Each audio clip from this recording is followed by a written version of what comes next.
Conservatives are now more popular than the Labour government, which is not even hit the 90-day mark yet, according to this More in Common poll, which I do not remember anything like this in my lifetime. A government that's popularity has plummeted so dramatically in such a quick space of time.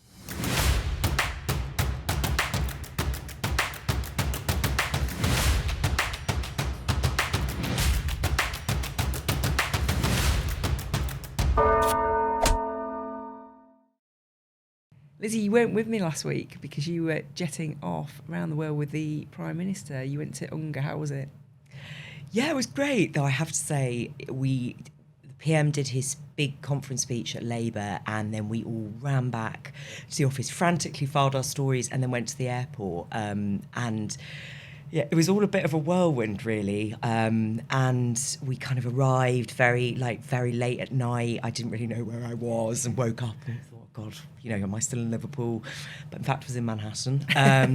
So yeah, we spent very similar. Yeah, exactly. Yeah. We were there for 2 days for the PM to address the UN General Assembly and sort of hold a number of meetings, including with Donald Trump, which was great fun. So I tried to get into a press conference he was giving, immediately denied, which is disappointing.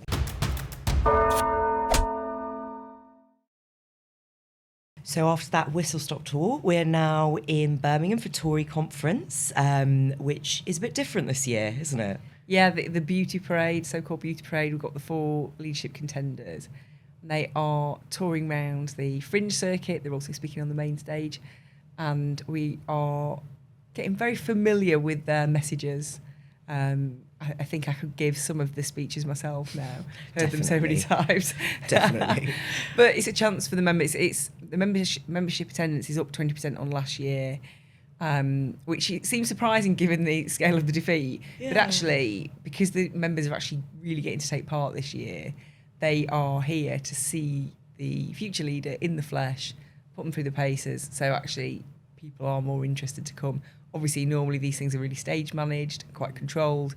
It's a bit more seat of your pants this year. So I think the membership feel a bit more engaged. Yeah, it's interesting when we're sitting in the press bit where you've got this sort of desks above the conference floor.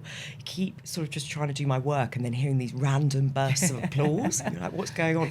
And all the candidates are sort of touring the stalls with their enthusiastic cronies. Yeah. And it's quite, I suppose it changes the character of it, because you would expect, obviously it was a bad result for the party, that people would be a bit down in the dumps. But actually, because there's this very wide open leadership contest going on, that there are a lot of people who are at least trying to be upbeat about their vision for the party. So it does feel a bit different to how I'd expected. Well, we've done some polling, haven't we? Which has thrown up some quite interesting results. For quite a long time, everyone's been pitching Kemi Badenoch as the front runner, and actually isn't really turning out that way, is it? So I'll just I'll read the results. We've polled Mirror readers and Express readers, and as you can imagine, they've come up with very different answers, totally different, as you would expect, and rightly so. So for the Daily Express, of the 4, Robert Jenrick's topped it, and by quite some margin. He's on 38% compared to Kemi Badenoch on 28%. Tom Tugendhat is on 18%, and James Cleverly on 16%, which is quite interesting that he would be the bottom of the group. I'm quite surprised by that. And then for your readers, we have, unsurprisingly, Tom Tugendhat is the favoured option on 37%, followed by James Cleverly on 27%, Kemi Badenoch on 19%, and Robert Jenrick is the least favourite amongst Daily Mirror readers. So make of that what you will. That does not surprise me. I have to say, in a lot of the comments, there's a lot of people saying, I don't want, none of them. I don't want to choose any of them, which I did try to have as an option, but sadly we weren't able to. You were overruled, Lizzy. I was overruled. I think it was a technology. Yeah, I mean, I don't know whether Tom Tugendhat will be thrilled with our endorsement or not. I mean, actually, I was at a party last night talking to some of his camp who were sort of, they had all these cupcakes with faces on, and I just thought, I don't want to eat this cake that's got Tom Tugendhat's face on it. But why not? As I'm sure, as much as I'm sure he's a nice enough man. But I said to them, oh, if the mirror came out for Tom Tugendhat, would that be helpful? And they were sort of like, well, any endorsement is useful, which I thought was quite funny. But yeah, that doesn't surprise me, because I think our readers sort of would see, despite his best efforts to persuade people that he's a real right-winger and he definitely wants to leave the European Court, the ECHR, I think our readers would probably see some of the more moderate sides of him, and that would appeal a bit more. And it's unsurprising to me that Robert Jenrick is the least favourite, because I think our readers just would see him and Kemi Badenoch particularly that their policies are very right-wing and beyond what my readers are interested in. So, yeah, I'm not surprised by mine, but I was a bit surprised by yours. I think Robert Jenrick has been very, very focused. He's had a real good message discipline. He's been really strategic and well organised in his campaign, and he's brought together some quite interesting bits of the party. So he has Victoria Atkins supporting him from the kind of One Nation side of it, all the way through to the kind of right-wing side of the party, where you have people like Danny Kruger, for example. So, he has a real spread of support across the party. He's been really focused and relentless on campaigning. And I think a lot, what I've learned from watching Conservative leadership party contests is, it really is about who wants it most. Some people go into these contests thinking that they are, people should understand why obviously they are the natural choice, and they don't feel the need to press the flesh perhaps as relentlessly as others. And I think that is a mistake. And you saw that actually with Rishi Sunak and Liz Truss, in that Rishi Sunak just didn't quite campaign as hard as she did. She wanted it more. She really wanted it, yeah. And I think that counts. You have to work really hard to get the MPs to support you. You have to work really hard to get the membership to support you. You have to be relentless in your ability to kind of capture the interest of the media. And I think he seems to have done that really well. I think it's been quite surprising, though. I don't think it's nailed on for any of them. I don't think it's nailed on for him. I think the contest is still really wide open. And actually what's been quite surprising was, I think you were in there as well yesterday in the main hall.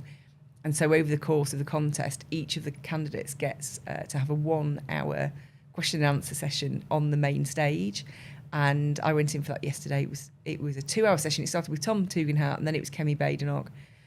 And there was a real sense of support for Tom Tugendhat. And obviously what happens with these things is people, that each camp puts in their people to cheer, to kind of slightly give, the sense that actually our man is the one who's got all the support. But when you're in a big hall like that, you cannot manipulate that audience. This is probably, 1,000 people or something. You can't just pack it with your own people. I mean, there certainly was a little gang of Tom Tugendhat supporters, but he seemed very relaxed. He was making jokes. They went down well. He had a good dig at the Lib Dems, which, obviously is red meat for the Conservative Party. And yeah, he seemed to actually enjoy it. Kemi Badenoch was on next, and I think actually probably going on second is disadvantageous, because people started to get a bit tired and restless. So it was quite a long time to say the same old stuff. Yeah. So you've got to kind of, if you're gonna be second in a 2 hour session, you've got to come in with some punchy stuff, haven't you? And it didn't feel quite punchy to me. I mean, one of my colleagues said that the man next to them was asleep and snoring quite loudly during Kemi's session. So make of that what you will. He might have just had a really late night. But, the very comfy seats. Actually, we were all feeling a little bit sleepy, and that was no reflection on the candidates. But yeah, it's like you come away from this, from each of the events, thinking, oh, actually, the membership was definitely more in favour of X candidate or Y candidate, and actually it changes hour to hour. I just don't really get a sense yet of who is definitely going to win this. I think you're right about who wants it most, in the sense that it's a really long contest. Yeah. I have no idea why the contest is so long, and ridiculous. There's a lot of people going around this conference sort of saying, "Oh God, couldn't we just get on with it?" Yeah. but therefore there are so many moments and where things can go wrong, where you can be tripped up by something, another campaign could overtake. So it's the ones that are really focused that will go the distance. And, you know, I think you could see we started this conference on Sunday and most of Sunday was taken up with a row about what Kemi Badenoch had or hadn't said about maternity pay. Yeah. And she sort of went around saying, I've been misquoted, and then sharing the interview that she did with Times Radio where she said exactly what everyone said she'd said, which is that she thought maternity pay was excessive.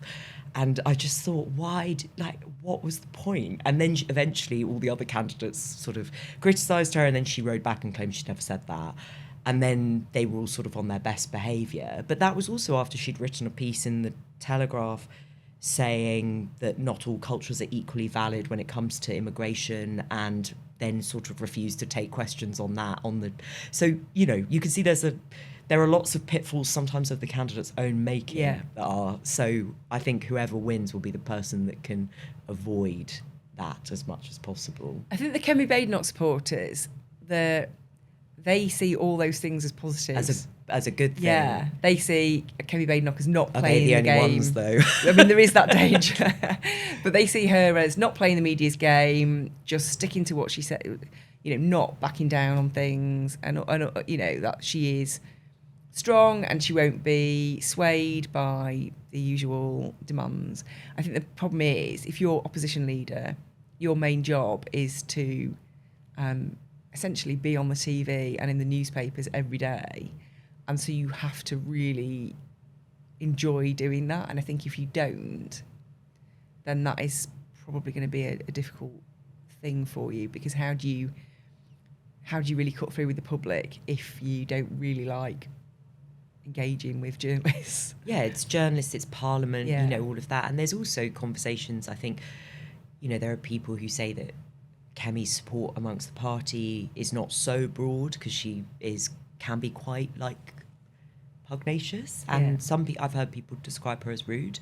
I've heard other people say they think she's brilliant, you know, so obviously people have differing opinions, but the party's quite small, and if you're trying to kind of, you know, make pushes in the Commons that are effective against the government, you need your MPs with you. And so I think I can see why her supporters would say that is a strength, that she speaks her mind, because there's a lot of politicians just saying the same old rubbish all the time. But that does come with risks, and it depends whether that's what the party wants or not. Yeah, and I think also with Kemi Badenoch, the next leader has to fight on a number of different fronts, don't they? They have to fight not only Keir Starmer, but they also have to fight Nigel Farage. It's true. And her supporters believe that she's the only one who can really do that with any kind of effectiveness, that she is a strong woman who won't be swayed, will not back down, can take the fight to somebody who is a street fighter like Nigel Farage, and can also kind of overshadow the kind of technocratic Keir Starmer leadership. And so I think you can see the argument for that. But you know, the party has to make its decision.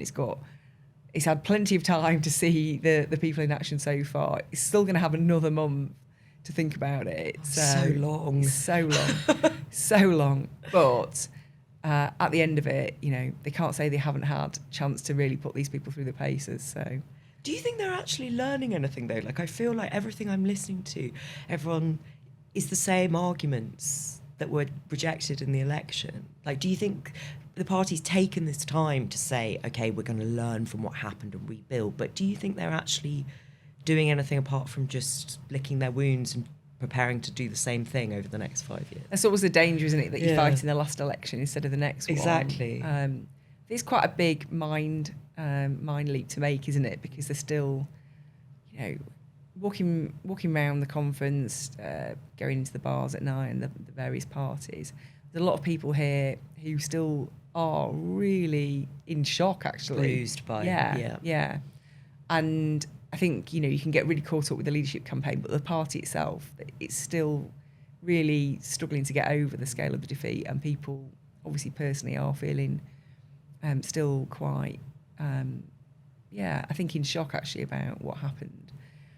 So I think you've got two different things going on, haven't you? A party that's in recovery, and then a leadership contest that is all consuming for the people in it. And at some point, those two things will have to collide and come up with a strategy for rebuilding and motivating people and thinking about what the future direction is. So.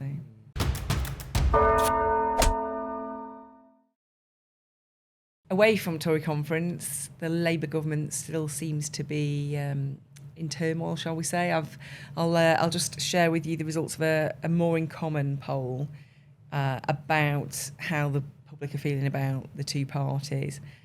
And so during the general election, the More in Common poll was 35% Labour, obviously 24% Conservatives. September, their results for September, Labour 29%, the Conservatives 31%. So the Conservatives are now more popular than the Labour government, which is not even hit the 90-day mark yet, according to this More in Common poll, which I do not remember anything like this in my lifetime. A government that's popularity has plummeted so dramatically in such a quick space of time. We're normally right in the first 100 days of government. The 100-day mark is like a big psychological point, isn't it? That's when new governments want to really set the tone, get their agenda underway, really start to kind of make some big changes. And instead, it's just mired in sleaze and hypocrisy and allegations of cruelty over the winter fuel courts. I'm quite astonished, Lizzy. But maybe a bit much, but I think that's not a good poll to be having. I think that it's also kind of extraordinary when you think about the fact that Rishi Sunak was polling terribly for ages, and then as soon as he lost the election, the public seemed to sort of start quite liking him again. So maybe it's a kind of buyer's remorse. I don't know. Be like, they're all as bad as each other is a feeling that sort of feeds into this kind of thing, because really the new government has not even really had a chance to get started properly. But the last sort of couple of months have been quite difficult. And I think I spent quite a lot of time at Labour conference talking to people who were sort of feeling a bit queasy about the winter fuel cut, about the acceptance of gifts and hospitality, particularly the Prime Minister and his wife and sort of other senior politicians accepting clothes. That seems to be that's one that really bothers people. Yeah. Because I think there are arguments you can make around, we've talked about freebies on here before, but, there's arguments you can make around, is there a security issue if you're going to the football? Is borrowing a friend's flat where they, is that so terrible? But actually taking thousands of pounds worth of clothes, and is that really necessary? I don't think so. I think people feel differently about different elements of that. But anyway, I think there's all of that kind of going on in the background, quite a lot of some senior people in the party. I spoke to several cabinet ministers who are a bit, grimacing a little about some of that. And I think there is a feeling that something's not quite right in the way things are being handled. And there are a lot of wild stories kind of going round about what that could be, whether it's, the comms operation, whether it's Sue Gray, the PM's chief of staff, whether there's, we saw yesterday that Simon Case, the kind of cabinet secretary, so the head of the civil service, has said he's going to step down at the end of the year,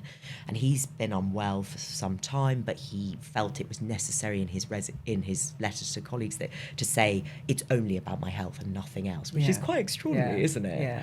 So there's definitely some teething problems going on, and I think this bad polling isn't going to be providing. I think Downing Street aren't going to be thrilled to see any of this, because it just seems like it's heaping more kind of misery. So I think they'll probably be delighted that Tory conference is distracting from some of this right now. I think that's it. I think it feels to me as though Labour has a blind spot. I think it's always had a blind spot, and I think it is potentially a problem of the left generally, in that it's almost it suffers from good person syndrome.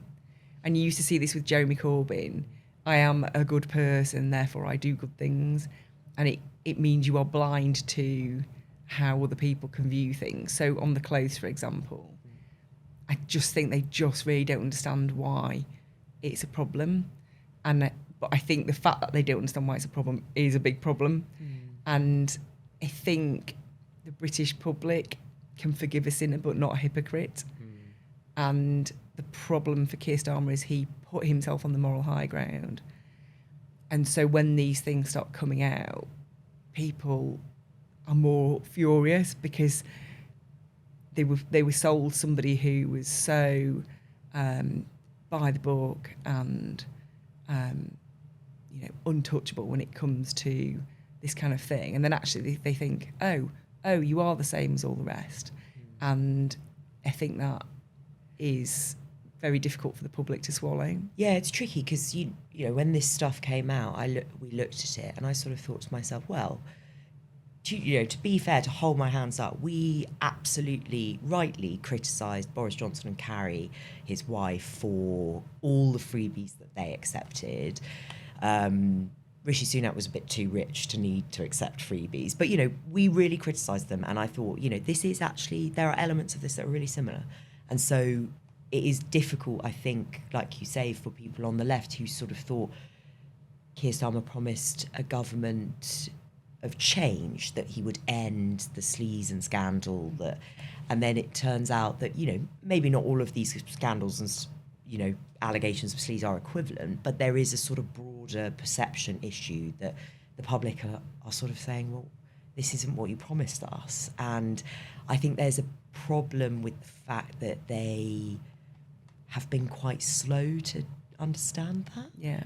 And it took nearly a week for them to say that they wouldn't accept any free clothes anymore, and that they wouldn't, and now they're sort of changing the ministerial rules a bit so that you have to declare your hospitality in the same way that shadow ministers do. But I think you just got to get ahead of that. You've just got to deal with it. And also the fact that they said they've now decided that they won't accept clothes is an acknowledgement that they shouldn't have accepted clothes.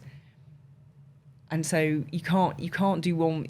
Their whole thing has been, we followed the rules, fine, okay, but now you're saying, even though we followed the rules, we're not going to take free clothes. It doesn't really make sense. It's admitting that actually there's something a bit sniffy about this. It's tricky because I think they lent too heavily into the idea of the rules, because there is no investigation into any of this. I think they didn't think about the perception, and sometimes it doesn't matter whether something's in the rules or not. If it looks bad and it doesn't pass the sniff test or whatever, the public don't like it, that's it. Doesn't matter if it's within the rules. It was the same thing with the expenses scandal. The public hated it, and so therefore you've got to change the rules. And I think there is a problem there that they were a little slow to fix, and that coupled with the fact that you should be in a moment of honeymoon. I did think this when we were in Liverpool, that for a Labour conference, it should be the moment where you say, we want a thumping majority, no one's seen each other. All the Labour activists I saw and spoke to was sort of saying, I haven't seen anyone since the campaign, this is so exciting. And they should have been having this great moment, but because of this sort of, I suppose, some of this mishandling of these issues, and then this kind of drumbeat of doom of the budget's going to be really painful, everything's going to be really rubbish. It was quite hard to get into that sort of celebratory mood. And I don't know, governing is hard. The Tories will tell you that. I think there's a sense here of like relief, that in a way that people are like, oh, you've got to fix the problems now, have at it. We've tried. It's really tough. And, Labour are seeing that it's tough. I think the government has a big problem coming up with the budget, because obviously they have spent months telling us how bad it is. And one Labour cabinet minister said to me, look, the public knew things were bad. That's why they voted the Conservatives out. You don't need to keep hammering that message home. They've gone too far in the misery. And obviously then they started trying to do this kind of shift of position where suddenly Rachel Reeves was smiling a lot and trying to sound optimistic, and we'd gone from the kind of very serious, everything's bad, to smiley. I can. What was it? There was a phrase. I've never been more optimistic about Britain's future or something. Well, that's quite a U-turn, but anyway, fine. But then we've seen since Labour conference, we've seen analysis suggesting that there's £50 billion. If Rachel Reeves tweaks the rules around the budget, she can free up £50 billion for spending on capital projects, so investing in infrastructure and that kind of thing. And then Jeremy Hunt used his big speech to the Tory conference yesterday to say he thinks there's about £39 billion that actually will be available in the budget. So there's a lot of many billions, big numbers 10 billions, around, many tens of billions floating around potentially. But that's quite a difference from a 22 billion black hole. Essentially there's 60 billion odd difference in what Rachel Reeves has been telling us all summer and what others are now telling us. Now, you can say, oh, well, Jeremy Hunt is a Conservative and obviously he's going to say that.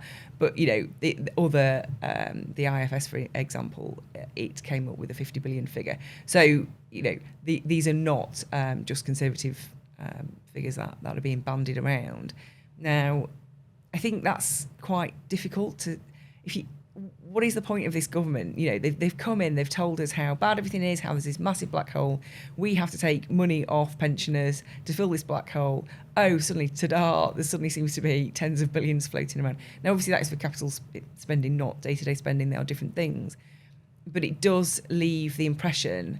obviously, the budget is not for another month, but it's clearly going that way. And it leaves the impression that actually, if the government wants to find the money, it can. It doesn't want to find the money for pensioners. This is a political choice, and they are targeting pensioners, and that is the impression the public will have. But it's always a political choice. Governments can always find money. I always think this, like governments of every colour say, oh, it's not possible. It's like you can always find money down the back of the sofa for whatever it is you think you want. And they've chosen to take the money off pensioners. They've obviously...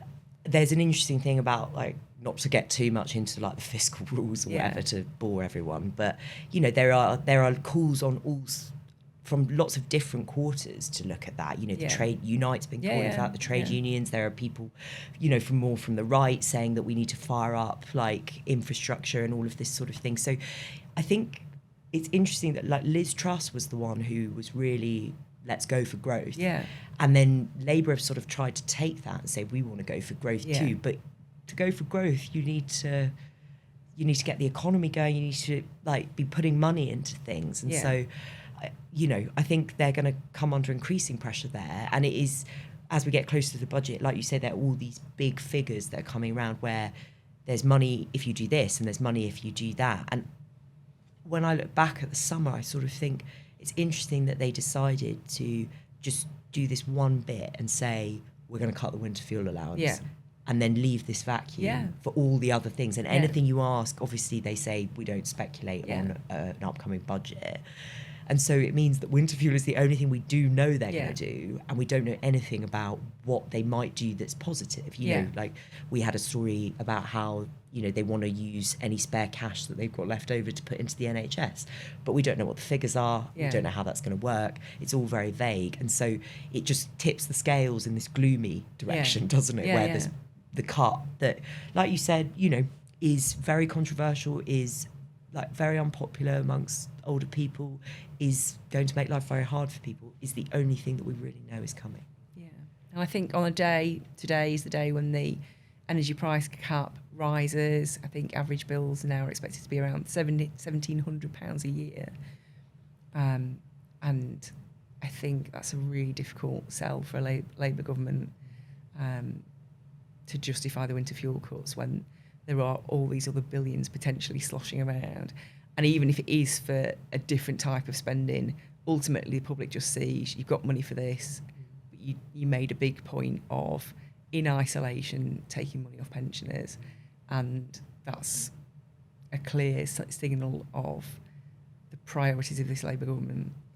I think I would probably disagree with that, but I do think there is obviously huge huge upset about that within the party. I mean, we haven't even talked about yet the fact that Rosie Duffield, the Canterbury MP, on Saturday night dramatically quit Labour and accused Keir Starmer of greed and avarice, and sort of said that the winter fuel cut was cruel.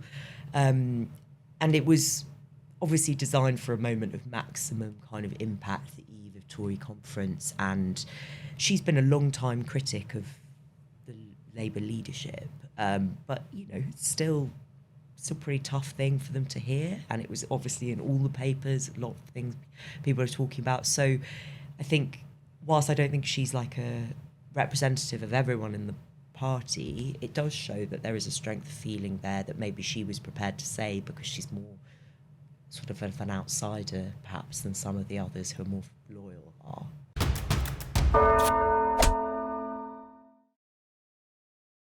So Sam, what's your moment of the week?